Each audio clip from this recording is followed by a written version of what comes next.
हरे कृष्णा, राधे राधे। आपका स्वागत है आपके अपने चैनल राधा कृष्ण लीला में।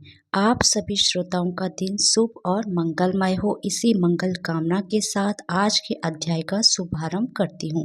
कल आपने हमारे चैनल पर पौष मास का 5वां अध्याय सुना। आज आइए सुनते हैं आगे का अध्याय।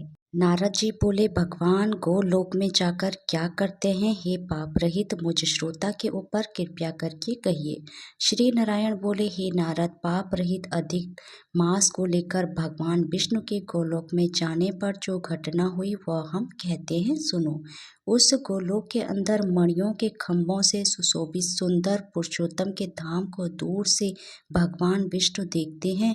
उस धाम के तेज से बंद हुए नेत्र वाले विष्णु धीरे धीरे नेत्र खोलकर और अधिक मास को अपने पीछे कर धीरे धीरे धाम की ओर जाते हैं।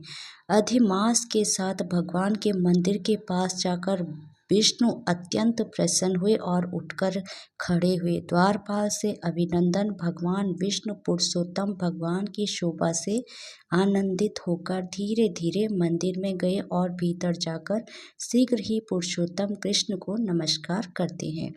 गोपियों के मंडल के मध्य में रत्नमय सिंहासन पर बैठे हुए कृष्ण को नमस्कार कर पास में खड़े होकर विष्णु बोले, श्री विष्णु बोले, गुणों से अतीत गोविंद अद्वितीय अविनाशी सूक्ष्म विकार रहित विग्रहवान गोपों के वेश के विधायक छोटी अवस्था वाले शांत स्वरूप गोपियों के पति बड़े सुंदर नूतन मेघ के समान श्याम करोड़ों कामदेव के समान सुंदर वृंदावन के अंदर रास मंडल में बैठने वाले पीत रंग के पीतांबर से शोभित सौम्य भौं के चढ़ाने पर मस्तक में 3 रेखा पड़ने से सुंदर आकृति वाले रास लीला के स्वामी, रास लीला में रहने वाले, रास लीला करने में सदा उत्सुक 2 भुजा वाले मुरलीधर पीत वस्त्रधारी आच्युत्य ऐसे भगवान की मैं वंदना करता हूँ।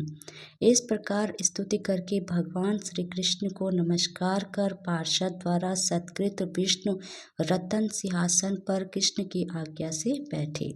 श्री नारायण बोले, यह विष्णु का किया हुआ स्रोत प्रातः काल उठकर जो पढ़ता है उसके समस्त पाप नष्ट हो जाते हैं और अनिष्ट स्वप्न भी अच्छे फल को देते हैं और पुत्र पौत्र आदि को बढ़ाने वाली भक्ति श्री गोविंद में होती है। आकृति का नाश होकर सत्कृति की वृद्धि होती है।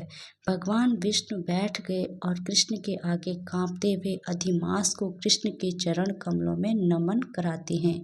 तब श्री कृष्ण ने विष्णु से पूछा कि यह कौन है, कहाँ से आया है, क्या रोता है? इस गोलोक में तो कोई भी दुख भागी होता नहीं है। इस गोलोक में रहने वाले तो सर्वदा आनंद में मग्न रहते हैं। यह लोग तो स्वप्न में भी दुष्ट वार्ता या दुख भरा समाचार सुनते ही नहीं हैं। अंत हे विष्णु, यह क्यों कांपता है और आंखों से आंसू बहाता दुखित हमारे सम्मुख किस लिए खड़ा है?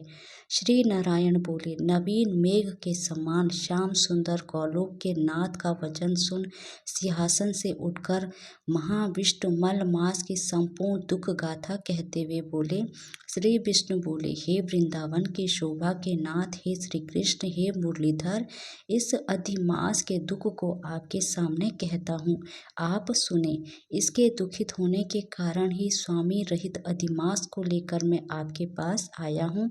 इसके उग्र दुख रूप अग्नि को आप शांत करें। यह अधिमास सूर्य की संक्रांति से रहित है, मलिन है, शुभ कर्म में सर्वदा वर्जित है।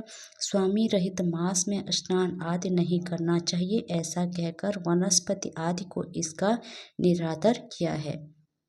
12 मास कला क्षण अयन संवत्सर आदि से स्त्रियों ने अपने अपने स्वामी के गर्भ से इसका अत्यंत निरादर किया। इसी दुखा अग्नि से जला हुआ यह मरने के लिए तैयार हुआ।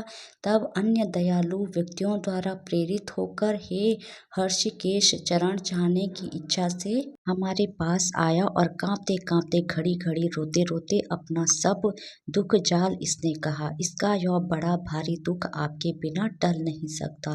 अंत इस निरा आश्रय का हाथ पकड़कर आपकी शरण में लाया हूँ। दूसरों का दुख आप सहन नहीं कर सकते हैं, ऐसा वेद जानने वाले लोग कहते हैं। अंत एवं इस दुखित को कृपया करके सुख प्रदान कीजिए। हे जगतपते, आपके चरण कमलों में प्राप्त प्राणी शोक का भागी नहीं होता है, ऐसा वेद जानने वालों का कहना है। कैसे मिथ्या हो सकता है?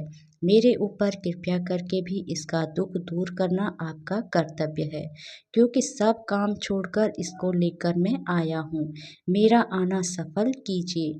बारंबार स्वामी के सामने कभी भी कोई विषय न कहना चाहिए।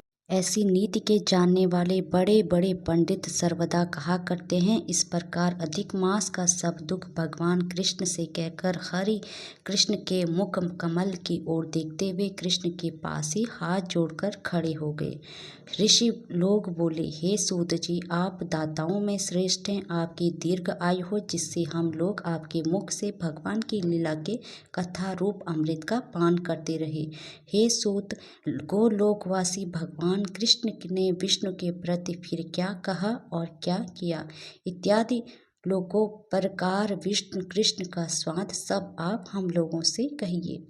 परम भक्त नारद ने नारायण से क्या पूछा? हे सूत, इसको आप इस समय हम लोगों से कहिए। नारद के प्रति कहा हुआ भगवान का वचन तपस्वियों के लिए परम औषध है। हरे कृष्णा, राधे राधे। भगवान श्री कृष्ण और राधा रानी की कृपा आप सभी भक्तों पर हमेशा बनी रहे। जय श्री राधे।